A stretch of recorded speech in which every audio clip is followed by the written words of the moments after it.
এইଠି ଦୁଇଟା କଢ଼ା ବସିବାର କାରଣ କ'ଣ ଜାଣିଛନ୍ତି? ମୋ ପାଖରେ 600 ଟଙ୍କାର ଚିକେନ୍ ବନେଇବା ପାଇଁ ଜାଗା ହିଁ ନଥିଲା।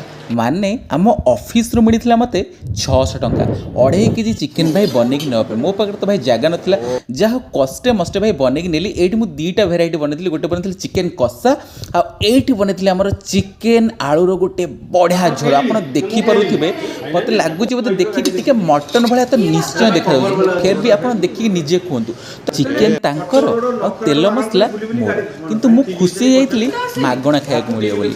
କିନ୍ତୁ ଏଇଥିରୁ ଜଣାପଡ଼ିଲା ଭାଇ ତେଲ ମସଲାରେ ତ 200 ଟଙ୍କା ମୋର ଖର୍ଚ୍ଚ ହୋଇଗଲା, ମୁଣ୍ଡରେ ଚଡ଼କ ପଡ଼ିଲା। ଛାଡ଼ ସେ ଯାହା ବି ହଉ, ଚିକେନ୍ ଝୋଳଟାକୁ ଆପଣ ଦେଖିକି ଭାଇ ଜାଣିପାରୁଥିବେ କେମିତି ବନିଛି। ଆଉ ଏଇଠି ସମସ୍ତଙ୍କର ପ୍ଲେଟ୍ ଲଗାହେଇଛି, ଏକା ସାଙ୍ଗରେ ବଢ଼ା ହେଉଛି। ଆଉ ଏଇଠି ଲାଷ୍ଟରେ ବାହାରିଥିଲା ଆମର ଯେଉଁ ଚିକେନ୍ କଷାଟା, ପୁରା ମସଲାଦାରିଆ ଗୋଟେ ବଢ଼ିଆ କଷା ଭାଇ। ଦେଖିକି ତ ମାନେ ପାଟିରେ ପୁରା ଲାଳ ଗଡ଼ୁଥିବ।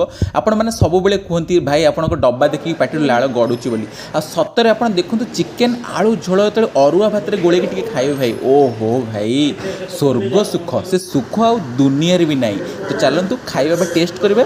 ତ ସତରେ ମୁଁ କହୁଛି ବିଲିଭ୍ କରିବେନି, ଚିକେନ୍ଟା ଏତେ ମସ୍ତ ହେଇଥିଲା, ଆଉ କଷାଟା ତ ସବୁଠୁ ବେଷ୍ଟ ହେଇଥିଲା। କୋଲ୍ଡ ଡ୍ରିଙ୍କସ୍ ମିଳିବା ପରେ 7 ତାଳ ନିଦ ଘୋଟି ଆସିଲା ଭାଇ।